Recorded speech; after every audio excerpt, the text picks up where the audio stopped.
start off with maybe. No, yeah. Are we going with that first? I thought we could tease. We could tease. Here's a little tease for you.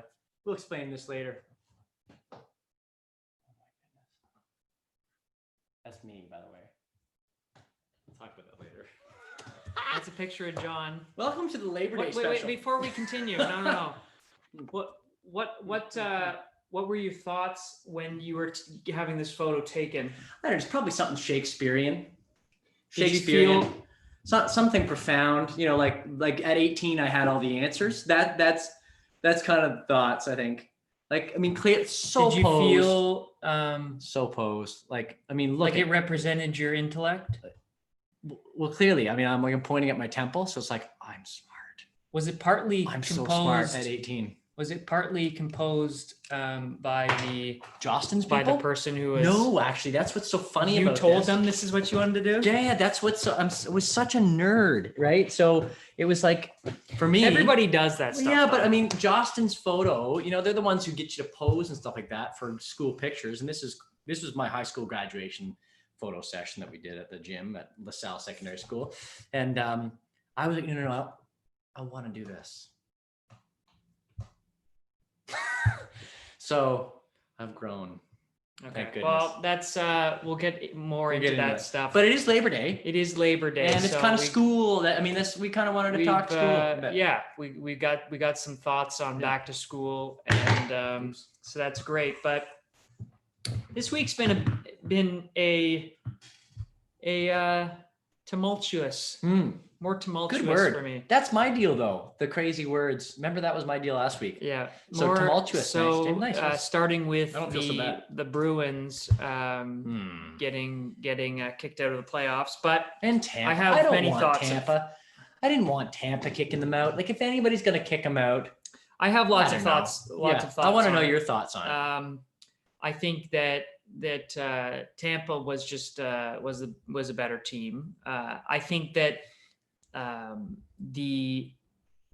there was two games that were played back to back, one day after another, and then there was postponed games. The Bruins were up one game to nothing, and then they had back to back games where they were really tired on the second night. They got blown out, and then that just kind of set the tone. But there was postponed games, obviously, because of they wanted to shed some light on some of the stuff that's going on in the world right now with protests. The Black Lives Matter stuff. Yeah. So that, also, that probably gave them a little bit more time to rest, which should have benefited them as well. Yeah. So it was just a weird series because it was very disjointed and there was no real consistency to them playing. And anyways, I don't know how much people really want to hear me talk about the Bruins, because I know that anybody who's that listens to our music from here in Canada is most likely not a Bruins fan. So, but do you find the Bruins, Tampa? Do you find the Bruins are like a momentum team though? And their starting goalie left, so that was obviously tough for the team.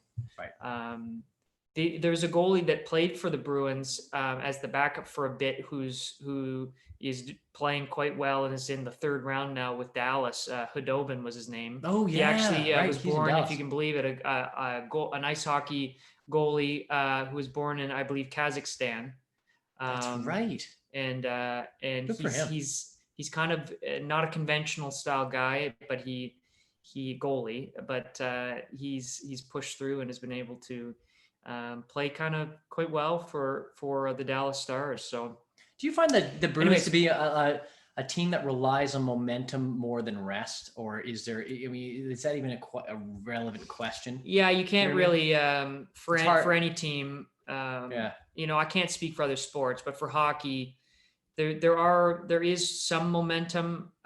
Some people say there isn't, but I think that there is little bursts of momentum, but in the games and between one game and the next, but it doesn't carry for very long. If there's, all it takes is like one play, play or one bad goal or one, so, but I do think that there is some confidence momentum that goes. Sure. Like if Tampa beat the Bruins the third game, 7 something. And I mean, now to counteract that, the Bruins, when they were in the Stanley Cup Finals last year, beat the team that ended up beating them in one of the games in the series by like 7 goals, and that didn't seem to right. So and when they won the cup in 2011, it's not really but when they won the cup in 2011, there were a couple times I recall, at least, that where they were, they were blown out on a couple of games, but just were able to turn it around, right? But I mean, that is a different team, though. Yeah, I don't know. Those were close games. I don't recall a blowout like that in the 2011. But I don't mean like it's earlier in the series, no. Like not in the Vancouver series, but I mean, because they were pretty tight. But I mean, earlier on in the playoffs. Well, they played Montreal, then they played Philly, I believe. Then they played the Lightning and beat the Lightning, and they were all really close games. And then Vancouver. I'm remembering a different year. Yeah, yeah. Your question is kind of irrelevant, and your comment towards the series 2011 is kind of irrelevant. So I don't really know what we're talking about here. No. All right. Anyways, but that was just one half. That was just one half of the tumultuousness of my week. But they lost. I mean, that's the point we're trying to make. They're out. Yeah, they just. And that's that. They're getting older too. That team, and I just. This was the year. No, so John, they've been to the finals 3 times. Throw the hype, 3 times. I know. throw the stock. Like, they've been to the finals. We were pucks deep. We just had to get the better passes in there. We just had to get the better shots. They've been to the finals 3 times in the past 10 years, so they've done really well. No, I know for sure. But if they even won like one more, and certainly if they won, the 3 times that they've been to the finals, and they've been to the Eastern Conference Finals, I think. Other than that, like if they had won at least once more, maybe in one other time, it would have been the greatest era in the Bruins history. But they aren't as good as the 70s teams. They didn't win twice, and I don't think that it's very likely that they win again with this. But different time though. Different time back then. You have less teams. Yeah. You had more teams that would dynasty year after year after year in the Stanley Cup. But that just doesn't happen anymore with the salary cap, right? Yeah. So, and we don't have to. Let's move on. This is a lot of hockey. But anyway, hockey we had to cover. Also, I did want to, I'm sort of running low on different hats to present. To be honest with you, so I thought this was a pretty non-controversial team to have up here. They're back playing, and they are back playing. So I just noticed that they're playing. Is it the Red Sox tonight, or one of the Sox? The White Sox, the Red Sox, which Sox are they playing tonight? I don't know. I'm not sure. I looked it up. I thought anyway. And I might be wrong, but anyway, go Jays. I just remember being on the road with our guys out in Alberta, maybe. Yeah, I think we were in Alberta. I remember being in, we had a touring van at that time that we had borrowed from a band in Toronto called Highs. They let us borrow their touring van, and we drove across Canada. This was 2016 fall. And I just remember having such a great experience with all our guys in the band, and Maxime, who was doing sound with us, listening to the Jays game live, old school on the radio, hanging off of every moment, because they were in the finals then, I believe. At that time, yeah, it was late fall or whatever. And I don't think they ever got to the finals. They were not the finals. Sorry, so in the they were in the playoffs then. They were in the playoffs, and so it was exciting. It wasn't just some season game. We were like really hanging off of every inning, and so this kind of reminded me of some good bonding times on that. What was it called? The Abrams Head West tour, and we played a few really good shows out there. That was a good time. That reminds me of when we played. Or when we were out on tour and we were listening to the Super Bowl on the radio. Oh yeah. And we were driving through Texas, rural part of somewhere. Yeah. Texas. Was that the one when we were down the States? So I'm pretty sure it was Texas. And I think our dad was with us. Yeah, exactly. Anyways, we had we were listening to the Super Bowl. We had the Super Bowl on the radio, but the interesting part of it was that it was the Super Bowl a couple years ago where the power went out. Oh yeah. And when we were listening it, the power, the radio guys were still going. I don't know if TV could really see anything or if they were even going. Yeah. I'm surprised the radio guys were just sitting there commenting on what was going on. Well, and of course they didn't know what was going on. No, we had a fear that there was going to be, that there was some sort of, like an attack or something, some sort of negative bad event somehow that somebody had hacked into the power or something, and then was gonna do something. So sitting in the car and listening to these people on the radio describing the Super Bowl being pitch black dark and all these fans, and it was weird. Well, it was I remember very reading movie-like. I remember reading articles about that tied it in, because in 2012 The Dark Knight Rises came out. And in The Dark Knight Rises, it's like a big football game. Yeah, it's basically a big football like a game where Bane comes in and they sort of like take over the game, and they like blow up the bottom of the field and trap all the police underground and stuff and take over Gotham, right? Yeah. And so it was actually because that movie came out in 2012. It was 2013 Super Bowl. It was the 2013 Super Bowl, because we were on tour in 2013. Just after that movie came out, that this happened, and everybody was worried that it was like somebody who had been inspired by the movie. I remember reading an article. Yeah, it was freaky. Yeah. So you reminded me of that.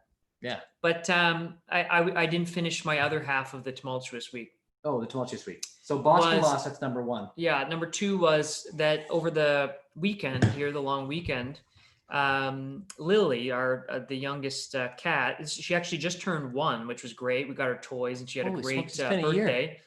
Well, not a year since I've had her, but a year since she was born. Right. Yeah. And we had a great day. We were outside. She's learning how to climb trees. She's a jungle cat, and then the day right afterwards, we hear her sneezing before going to sleep, and then we wake up, and Lily doesn't, like, she always gets up right away, like when I get up, and then she'll go and meow at the back door because she wants to get outside and play and stuff. And but I was like, oh, that's funny. She mustn't have slept very well or something, because she was still sleeping when I got up, and then I came back later. She was still sleeping. She slept the whole day and has been basically sleeping for a couple of days. Oh my goodness. The first day with her eyes pretty sunken, and then it was a little better Sunday, and then today we wake up and she's back to normal. So that was good. But oh my goodness. But a little yeah, alarming. A little tough. Yeah. I thought I read this the other day, but like, can't cats get COVID? Yeah. Well, I think animals can. Dogs. Certain animals can. Yeah. I think I read cats. That. I think for some reason, I was reading because I was like, you never know. Yeah. Kingston, I think it's 1 case. Right. And of course, she's not let outside of your yard. No. So I thought that would be pretty anytime odd. You sniffle today, everybody's just like, ooh. I know. So it could have been some kind of virus, I guess. I don't know how she could have got it. That stuff happens. Poor dog. I guess, we could have brought it home to her somehow too, Yeah, poor cat. Poor dog. So that was that, and the Bruins kind of made my week not necessarily as great. That's you know what? Not every week's got to be a great rainbows week. And I mean, I'll be honest, it's kind of a dark podcast today. I don't mean in content, but it's physically, it's quite rainy outside. Well, and I wanted to light this candle, but I asked for a lighter. Oh, I'm sorry, I was in the middle of some work. Yeah. I can go. I actually do want to light it because I want a bit. You get that all because it's a bit like we've got no sun coming into the light. We've got limited lighting. I did try well. I got the construction lights over here. I got our ring light here, and but it's still kind of it's very like I watched. It's like Beauty and the Beast, like Beauty and the Beast. I just watched the live action Beauty and the Beast again. By the way, I've never seen it. What? You never watched the movie? Like the new one with Emma Watson and came out in 2017, You never watched that? No. It's on Disney Plus. I just want to say quick before we go on, we'll get back to your thought here. Well, yeah. Aliza, you jump in there. I'll grab a light. We got Summer in here this week. Yeah. Thanks for dropping by, Summer. Appreciate that. And Aliza, it was kind of sad, but I'm glad she's okay as well. She's only been sick twice, and the first time she was quite a bit smaller. She was a kitten when that happened, and I was really worried then, right? Because when animals are small like that, it even a day without really eating much or drinking, and you start to get worried. But this time I was a little more confident that she would be fine. We didn't have to take her to the emergency. The last time when she was a kitten, we had to take her. We're just talking about the cat. Yeah, well, I was just saying the last time she was sick, she's only been sick twice, and the first time was she was a kitten. Well, I remember that. She wouldn't eat for days, right? Well, no, I was just saying to them that even one day of not eating and drinking as a kitten, you're worried because there's not much there to survive on. So you're making me sound like a terrible pet. She wasn't eating or drinking for days. No, I took her to the animal hospital that time. Yeah, James doesn't starve his cat. It was double. It was like extra expensive. And this time I thought if I can ride, of course it happened on a long weekend. I'm like, if we can see if she can turn the corner here, maybe we don't have to take her to the emergency animal hospital. Cause obviously I'll do whatever I need to, but that's like, it's an expensive situation, especially it has to happen on a long weekend. Oh my goodness. That'd be crazy. No, I have done it. I did it when she was a kitten. But on a long weekend. Yeah, that's what happened last time. It was on the long weekend. It was a long weekend, I believe. Yeah, and that's why we had to take her to the emergency hospital, and it was in the middle of the night. Go with the holidays, eh? Yeah, it was just odd that happened twice. We got Darren in here too. Nice. He's from the UK. Yeah. And Summer asks, "Do you remember me?" And I'm going to say yes. But when was the last time we saw you? Let us know. Let us know. Yeah, absolutely. What were we talking about? Beauty and the Beast. Beauty and the Beast. Yeah. So I really actually love that movie. Really, I think it's because I love Beauty and the Beast as a film. And I do like where, this movie expands on some of the backstory of Belle's mother and in Paris and why she's not in the picture. And she died at some point and why, and ties that into the story of her developing relationship with the Beast and just all that stuff. What is difficult about that movie for us as musicians and me as a musician is that Emma Watson, I really like Emma Watson as an actress and stuff, but she's not a singer. I mean, she's just not a singer, right? So it's noticeably auto-tuned. Like the singing is really, really auto-tuned. Like,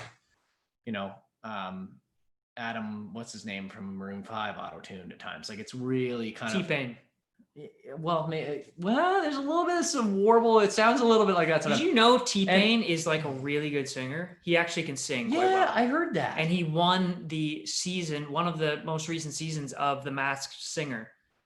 Oh, I haven't been following that show. I haven't either, but I just knew that T-Pain won it. Do you watch it? Do you watch the show? No. But I remember hearing that he won it. Yeah. No, I watched a clip of it or whatever. And that was just a style thing, right? Like then I saw him do an NPR performance.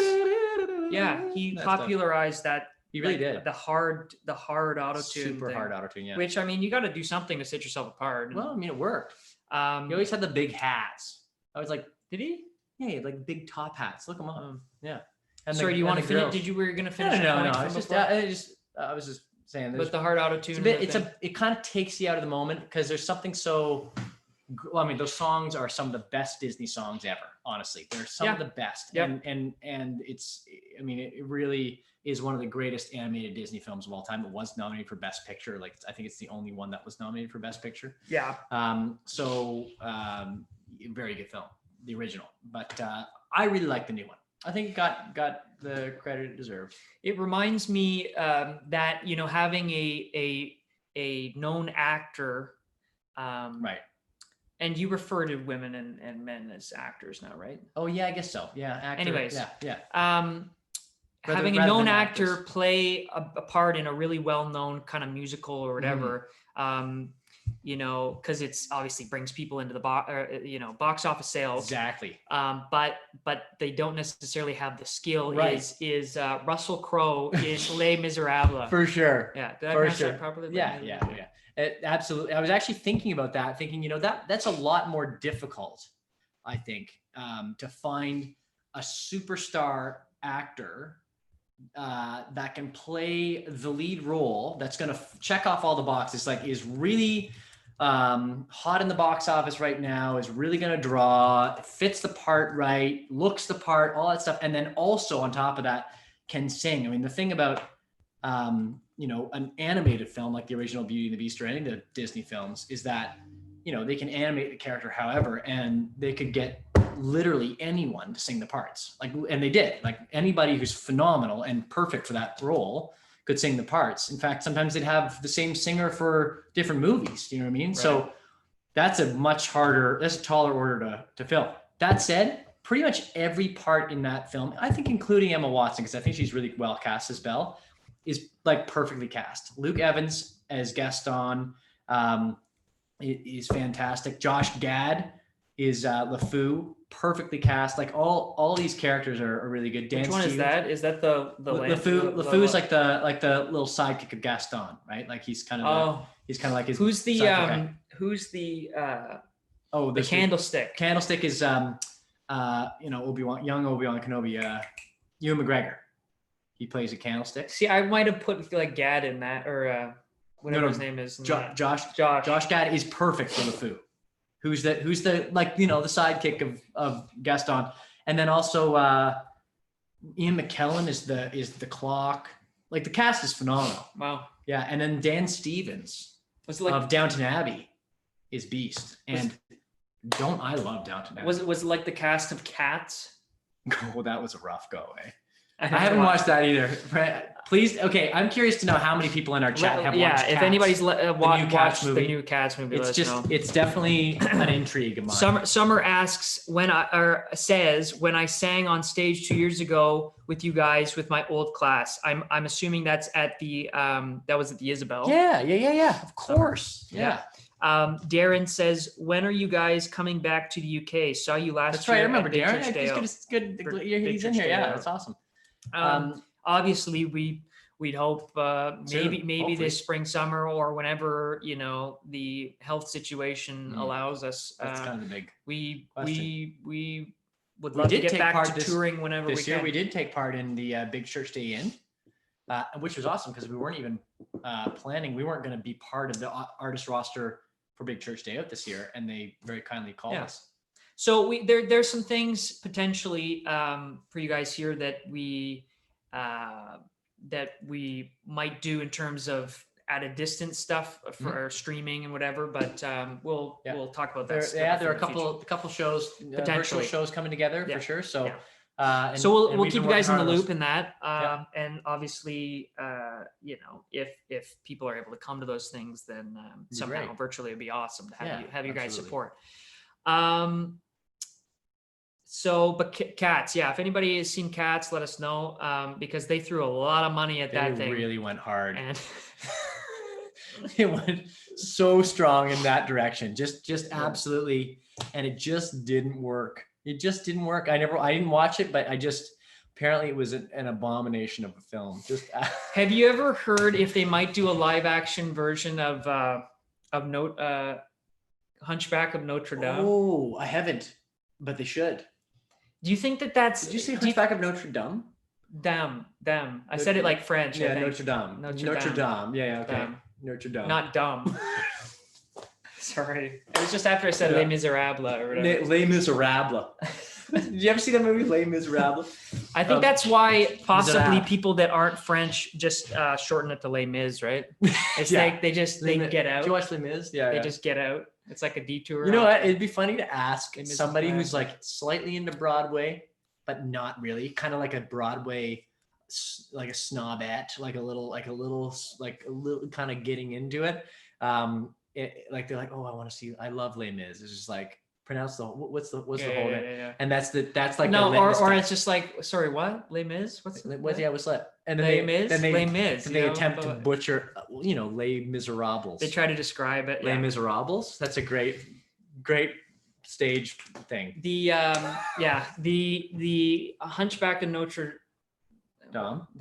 I said it properly. Yeah, I think so. Me off. Yeah, you're good now. You're good. I just don't know if it would be okay, like to have, because he has some physical but you could issues, right? You could tastefully like perform a character. Do you think that movie it's fine these days? Oh, absolutely. Well, yeah, because it's about. Is it about a real person or no? I think Quasimodo was maybe. Yes, he was. He was. Better be careful. Yeah. No. I think he was. But the point is.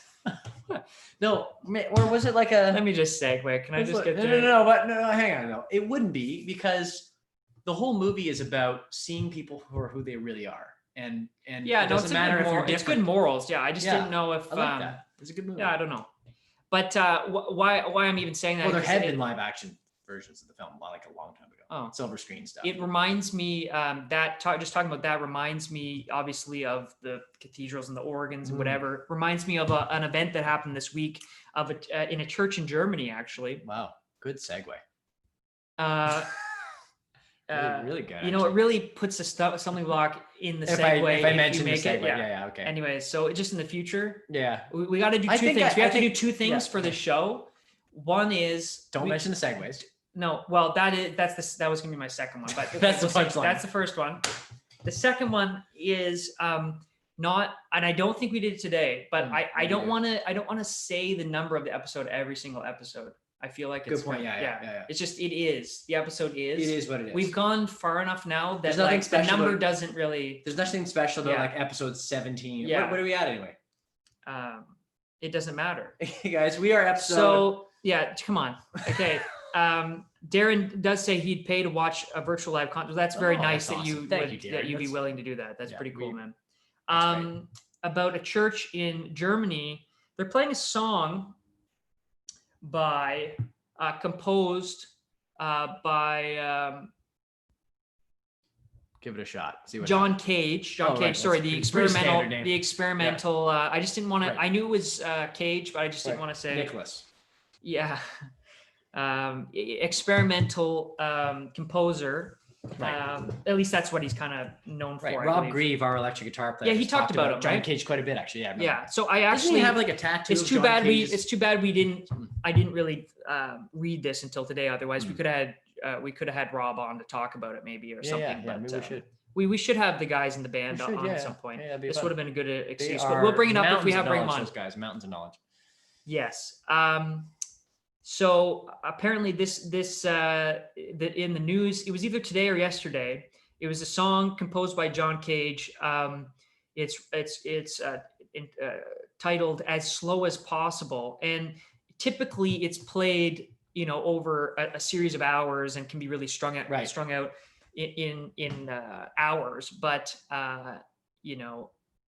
this church decided to take an organ and set it up so that it plays this song like a million times slower. Whoa. And at least that was in the one video that I watched. Don't quote me specifically on the number, but apparently so it's going to be playing for hypothetically 639 years. Oh my goodness. Or until 2640. Oh my god. That's crazy. But the issue is that they don't know if it'll actually, it's really more dependent on if the organ, when it continues malfunctions. To operate, yeah. So anyways, why it was even interesting today was the fact that it changed chords today or yesterday, and it was 7 years since it changed previously. So the first 7 chord, years ago. The first chord. No, it started, they started in 2001, and then I think it's changed a couple chords till now 2020, which is 20 years later. Right. Basically 19 years later. Oh, so the last chord that it was playing. The last chord it played was 7 years. Yeah, it played this same chord for 7 years. Wow. Yeah. So what's that? It's like a whole note, like 4 And beats, if you guys thought we were boring. Yeah. No, I challenge you to go and sit there and watch that concert. But it gets really packed in the church, and when it changes the chord, and people get excited. Yeah. It's a big moment. It's a really, really cool thing. I wasn't aware of it until now, and it's been around for 20 years. So I thought we should make a pilgrimage. Where is this? Germany. Yeah, it's outside of Berlin, I believe. Wow. Well, I haven't been to Berlin yet. Halberstadt. Yeah, that looks right. Halberstadt. And I believe that I took in a couple of different resources of information. Fantastic. So I might be jumbling things, but I don't. My reporting isn't great. No. I've been stumbling over all the facts. I love organ music though. Like I find, like I listen to Toccata Fugue in D minor, right? Like the fantastic Bach organ piece, and it's one of my absolute favorite classical. Look it up, everybody. Like, and it's one of my favorite classical. It's the one that starts, like you'll hear it every Halloween. It starts with that one, But then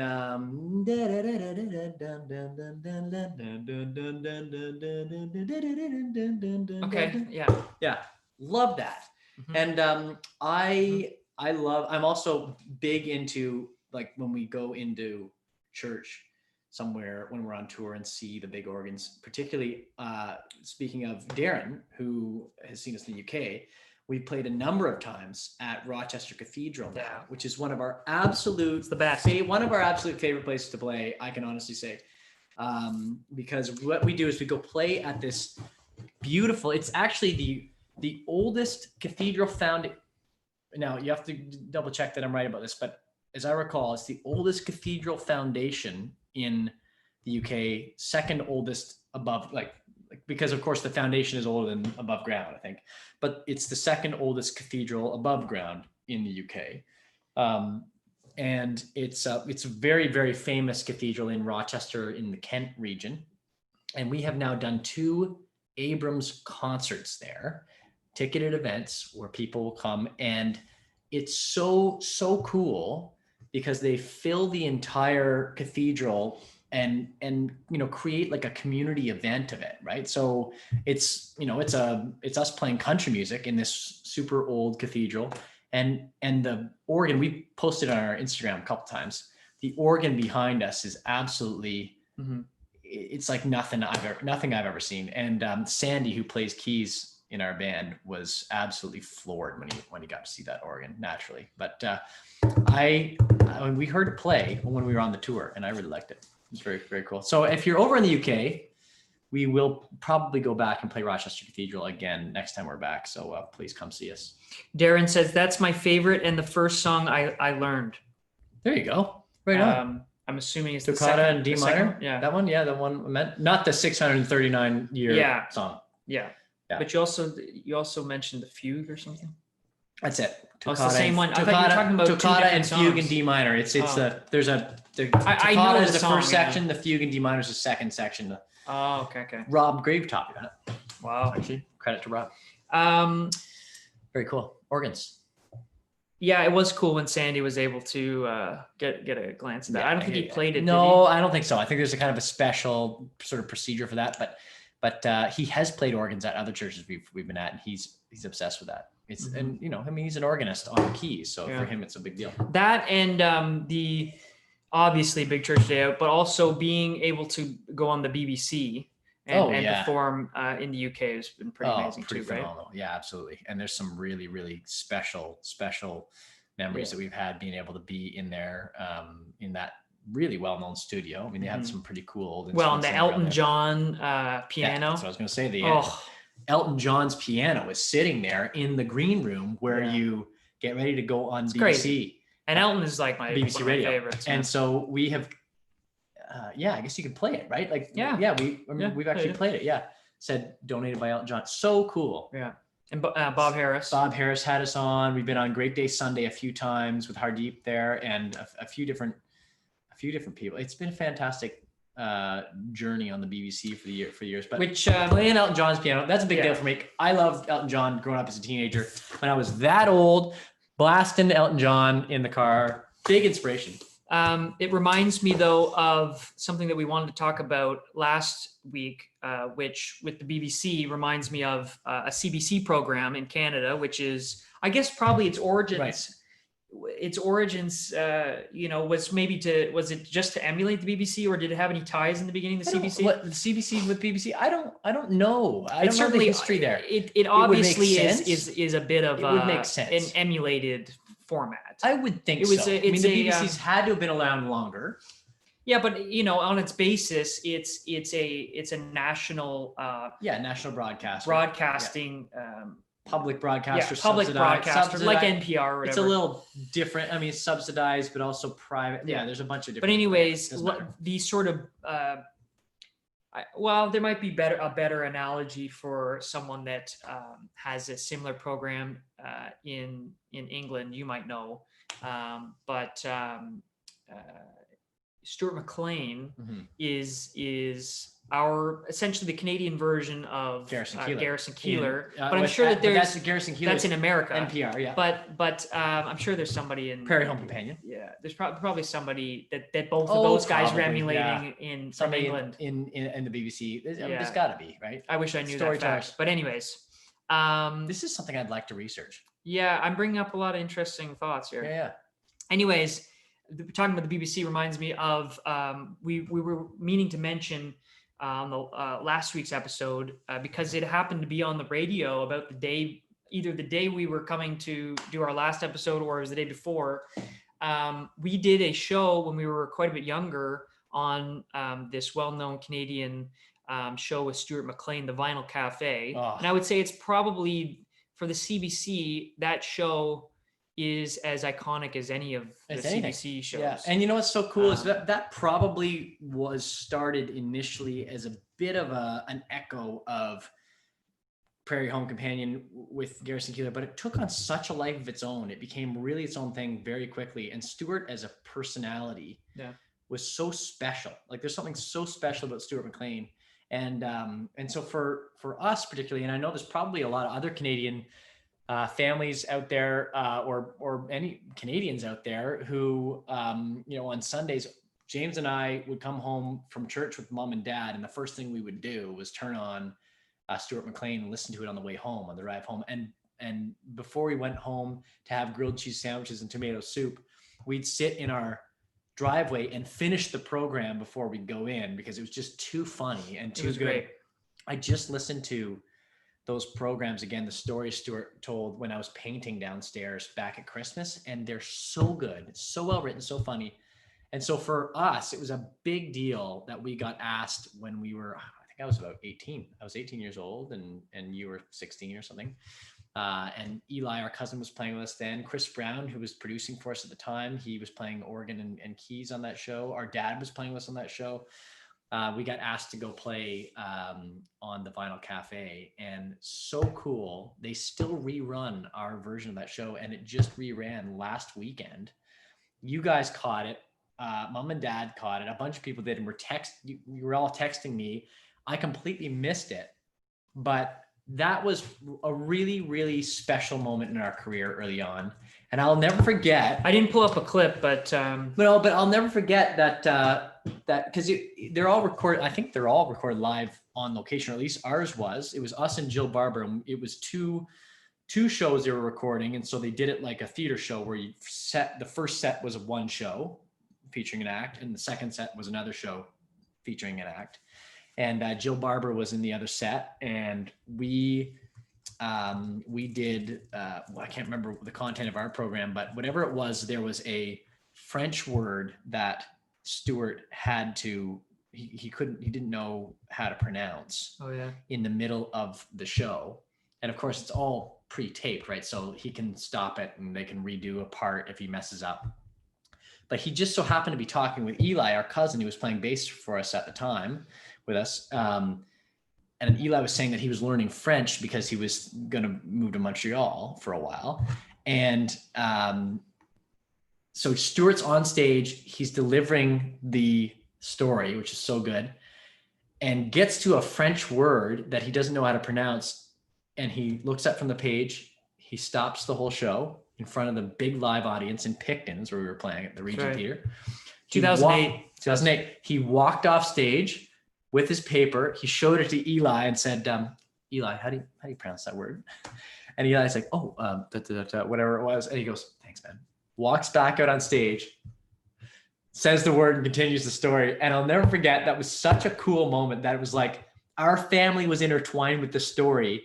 And now when you listen to that and hear him pronounce that French word, it was like Eli actually helped them say that word. So cool.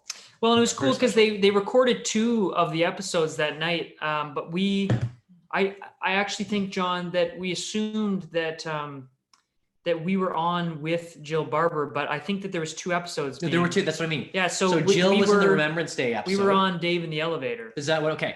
So Jill Barber was the Remembrance Day episode because I remember him doing a Remembrance Day chat in one of them, and then we were on the other episode, and they were filming them as not filming. They were recording them as 2 sets, basically, right? So Set 1 was one show. Set 2 was another show. Yeah, it was a good, great idea. Smart setup for sure. Yeah, because then you get 2 shows out of 1 live performance. Anyway, well, so sad that we've lost Stuart McLean, that he's passed away a few years ago.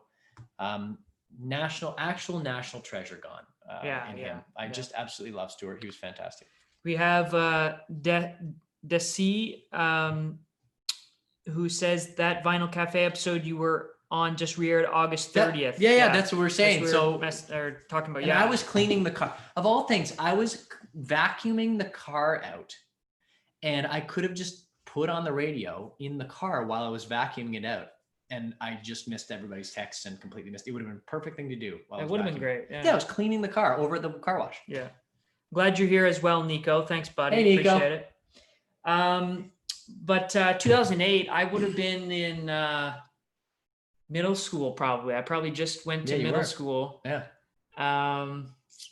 And it, right around this weekend, it definitely brings back those going back to school, very nostalgic memories. I mean, there was, fortunately, with our family, our parents were pretty on the ball in terms of wanting to get us some new shoes and stuff, and so that was nice. I always remember that was pretty exciting. The ball, fresh pair of shoes. How? Well, I will explain the not on the ball part, but we always got them. Yeah, really, you know what? Lots of people don't. People don't. That's kind of the point. I was trying to be thankful. We are very thankful. We are. And probably at least a new outfit. We'd get a new outfit. No, it's true.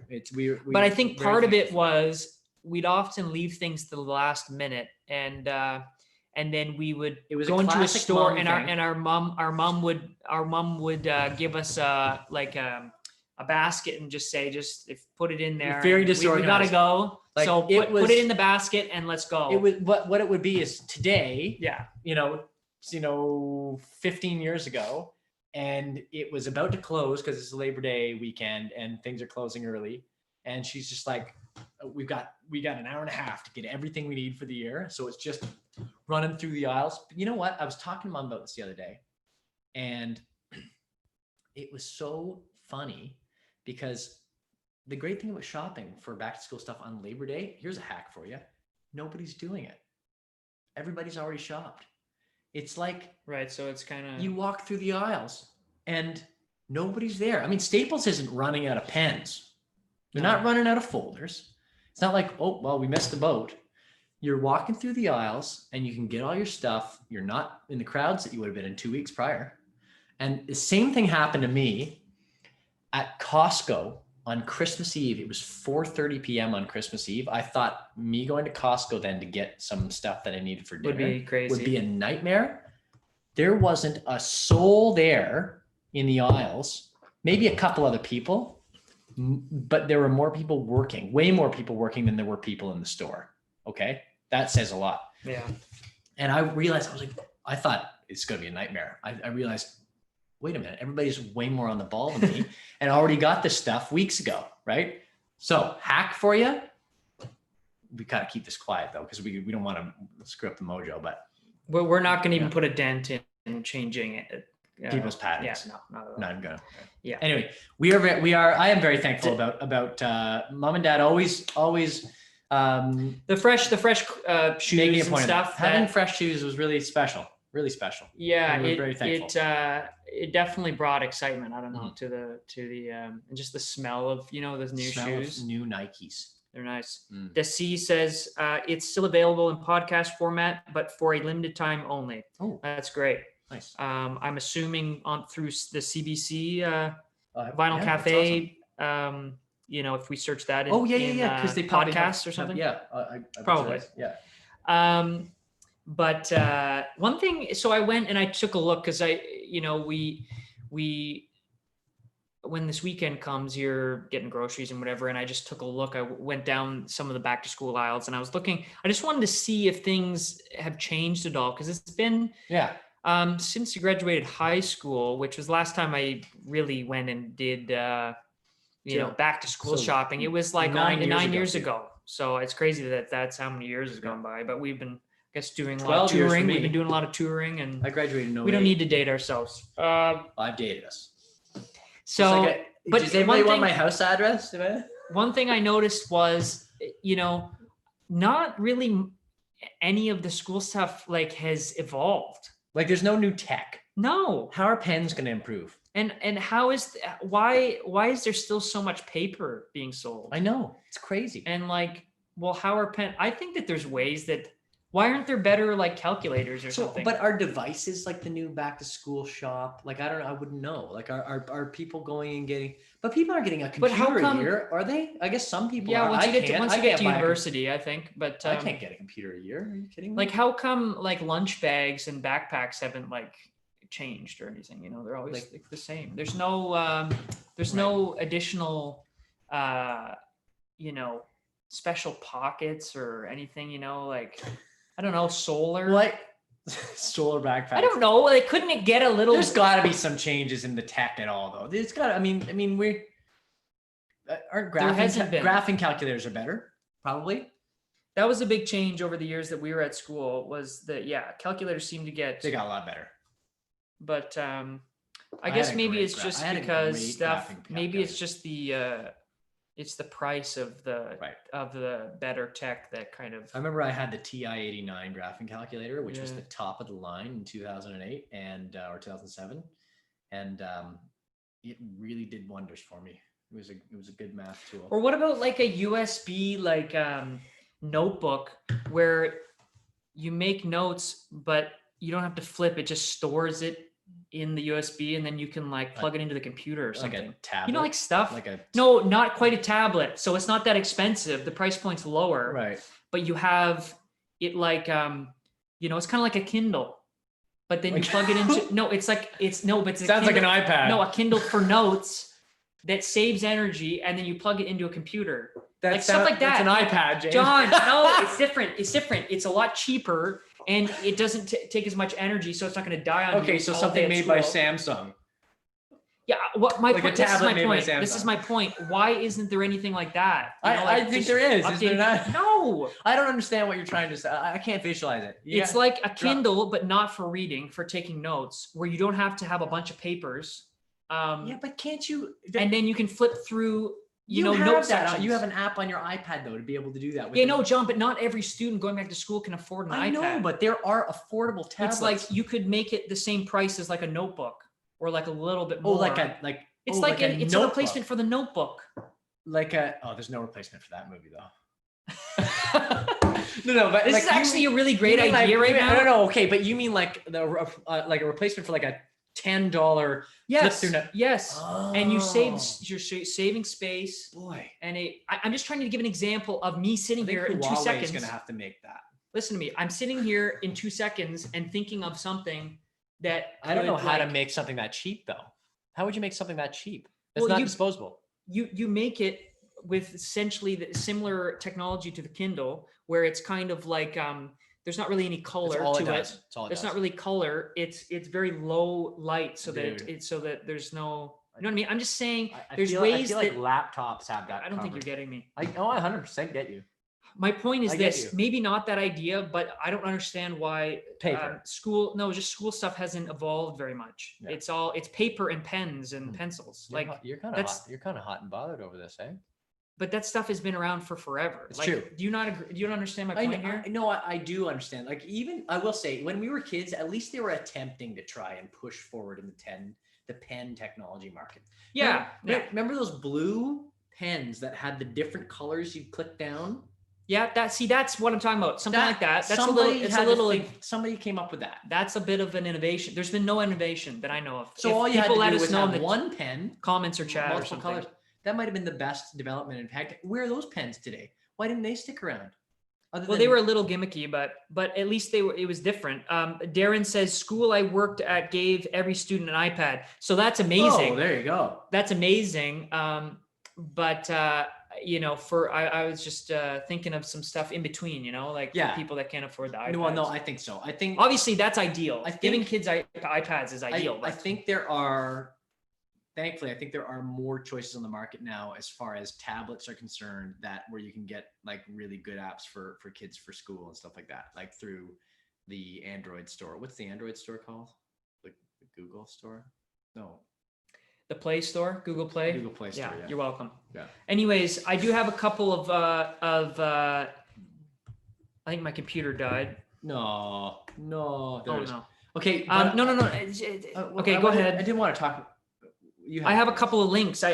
When I was looking through this section here, I was reminded of a couple of commercials, or one in particular, and then I found another one as well that we can watch if we have time. But of Staples, because we were talking about Staples. They had this old commercial when we were younger. Oh, we gotta watch that. That was pretty offensive, I think, to kids. Yeah, and not in terms of like a bad language way or anything. It was just. Well, you'll see. We gotta see this. Darren says, "I think there is a tablet that does what you are saying, but it costs way too much." Well, it should be way cheaper. Okay. It should just be like a cheap option. It should be like a cheaper version of any tablets, and it should be like kind of like a sort of digital notebook or something. Okay. That's kind of what I'm talking about. I feel you. I actually get it now. Because let's move on from this. If all it does is literally you just write and take notes, it takes away the paper requirement, and you can plug it into a computer. Maybe it's super cheap, like $25. Yeah, like it's like a little bit more expensive than a notebook, but it's You might be onto something there, man. Yeah, that's not the point though. The point is gotta be out there. I sat here for 2 seconds and just thought of something. Like I honestly never even. Oh, you're smart. Down. You're so smart, James. No, there's things that we can do. There's things impressed. that we can do here. I'm so impressed by you. I'm gonna pull this link up. Hopefully this is the right one. But this was an offensive commercial. I remember this commercial. I think my dad. This is the right commercial. Dad was like, he thought it was hilarious. Okay. Offensive to young people? Yeah, it's offensive. James is offended. It's offensive to children. All right, I want to get my headphones on so I can watch this. James, you always have good content. The Labor Day episode. I'm wearing white because this is apparently the last day I can wear it. Oh yeah, we got to make sure we have time to play that last thing. Yeah. You edited together, so that'll be what we end on. We'll finish on that. Yeah. Okay, so we'll play just one of these, and then we'll get into your thing. Okay, let's do this. Okay. So this is Staples, an American staple for back to school shopping. Not Dunder Mifflin. Major competitor. I do think that they are over in the UK. I thought I saw them, no, there's Computer World or something. I think in the UK. Staples not in the UK. I think they are in the UK. Staples. Let's just watch this. There's something called Computer World. Is Staples in the UK? Question for you. It's the most wonderful time of the year. It's that time of year again. They're going back. It's back to school time at Staples. Over 7,000 supplies at guaranteed low prices. It's the most wonderful time of the year. Staples. Yeah, we've got that. Isn't that just so rude? Dad does not like his kids much. Yeah, like to have these kids super sad, and then the dad is like just losing his mind with joy. Yeah. That's awful. Yeah, but the kids aren't buying the stuff. It's dads that are buying the stuff and moms that are buying the stuff. But kids have to see that. Well, because it's on television and kids watch TV probably as much as anybody. Well, you got to target. At least it's probably not on the children's. It's probably not on children's cartoons channels. Maybe it is. Maybe it was. And then kids have to sit there and be like, "My parents don't want me at home." Oh, that is kind of sad. It's bad. But it was effective. We're still talking about that ad. Yeah, I remember seeing it. And I bet you it was a successful ad campaign for them. They targeted their audience right. Possibly. It's like you know that dog and cat food commercials, right? They like when they dish out the dog food into the bowl on the commercial, how it looks so good. It's because dogs appealing to humans are making it appealing to humans. They want humans to look at that and go, "I would eat that." Yeah. Because they're the ones buying it. Dogs and cats aren't. Yeah. So there you go.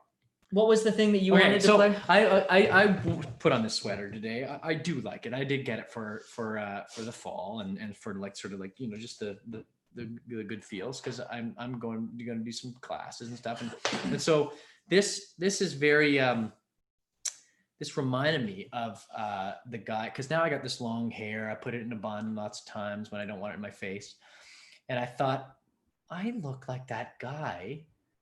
The jerk from Good Will Hunting in the bar at Harvard who is being all pseudo-intellectual. And I was like, wow, nice one. And so I started making fun of myself wearing this outfit with this ponytail and, particularly with my glasses, thinking back to my days as a pseudo-intellectual. Like, see what I did there? And and I was like, okay, we got to at least finish the show on that scene from Good Will Hunting. Fantastic film.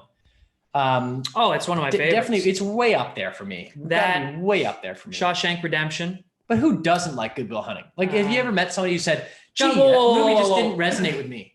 Did you know? I just found this out the other day. I enjoy Shawshank Redemption. Great film. Did you know that was written by that horror writer, Stephen King?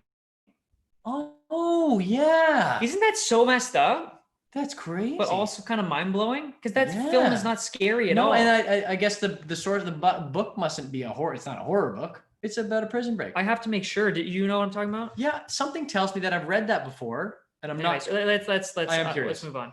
Fact check us on that. But we got to watch the scene. Take it out with the Harvard guy from Good Will Hunting, and can't change the.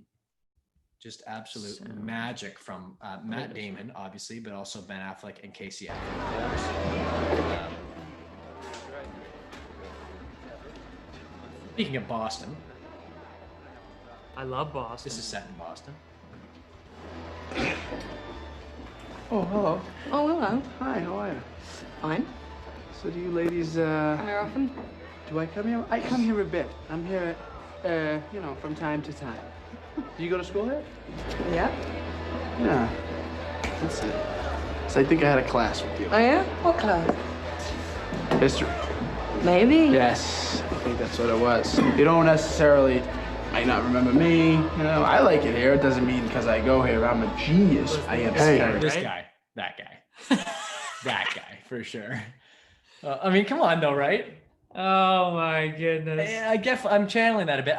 He's clean shaven. John. He's clean shaven. Well, he's a handsome guy. I'll give him that. And this '90s look is back. Like I try to be nice. This guy's not nice. Smart. Hey, how's it going? How are you? Good. How you doing? You want it? What class did you say that was? History. History. Yeah. Just history? It must have been a survey course then, huh? Yeah, it was. It was surveys. Right. You should check it out. It's a good course. It's be a good class. How'd you like that course? Frankly, I found the class, rather elementary. Elementary. I don't doubt that it was. Yeah. This is me in the back. I remember that class. It was just between recess and lunch. Clark, why don't you go away? Why don't you relax? Why don't you go away? I'm just having fun with. Well, first of all, guy's an idiot because nothing is between recess and lunch. It's lunch and then recess. They come right after each other. Period. Right? I mean, what school had a class between lunch and recess? Maybe the later recess in the day. The late recess. But usually you had two classes between. Anyway, it doesn't matter. Go. My new friend, that's all. Wait, we could have a problem? No, there's no problem here. I was just hoping you might give me some insight into the evolution of the market economy in the southern colonies. My contention is that prior to the Revolutionary War, the economic modalities, especially in the southern colonies, could most aptly be characterized as agrarian pre-capital. All right, of course that's your contention. You're a first-year grad student. You just got finished reading some Marxian historian, Pete Garrison probably. You're gonna be convinced of that till next month when you get to James Lemon. Then you're gonna be talking about how the economies of Virginia and Pennsylvania were entrepreneurial and capitalist way back in 1740. That's gonna last until next year. You're gonna be in here regurgitating Gordon Wood, talking about, the pre-revolutionary utopia and the capital-forming effects of military mobilization. As a matter of fact, I won't, because Wood drastically underestimates the impact of social... Wood drastically underestimates the impact of social distinctions predicated upon wealth, especially inherited wealth. You got that from Vickers. Work in Essex County, page 98, right? Yeah, I read that too. Were you gonna plagiarize the whole thing for us? Do you have any thoughts of your own on this matter? But is that your thing? You come into a bar, you read some obscure passage, and then pretend you pawn it off as your own idea just to impress some girls? Embarrass my friend? See, the sad thing about a guy like you is in 50 years, you're gonna start doing some thinking on your own, and you're gonna come up with the fact that there are two certainties in life. One, don't do that. And two, you dropped 150 grand on a fucking education you could have got for $1.50 in late charges at the public library. Yeah, but I will have a degree. And you'll be serving my kids fries at a drive-thru on our way to a skiing trip. Yeah, maybe. Yeah, but at least I won't be unoriginal. Oh. But I mean, if you have a problem It is a like good that, line, we could just step unoriginal. outside. We could figure it out. Oh, man, there's no problem. It's cool. It's cool. Yeah. Cool. Fucking damn right. Oh, wait, best line's coming up. Best line's coming up. Boston Bruins. You see this? Very nice, very nice, very nice. Full circle on the start of this episode. Full circle. We didn't plan this. It's cool. It was on the wall for any audio listeners. Fucking damn right. This is cool. How you like me now? My boy's wicked smart. My boys. Wicked smart. My boy's wicked smart. No, Thanks, and guys. of course he gets Mini Driver's number and comes up to the window and says, "I got a number. How you like them apples?" Yeah. And everybody at schools everywhere have been saying it ever since for a while. Or had people been saying it before People then? say that. How you like them apples? Well, I think it's an old saying, but people. Yeah. It was very, very It's- popular yeah, after that. Popularized by great film, one of Robin Williams' finest moments, and yeah.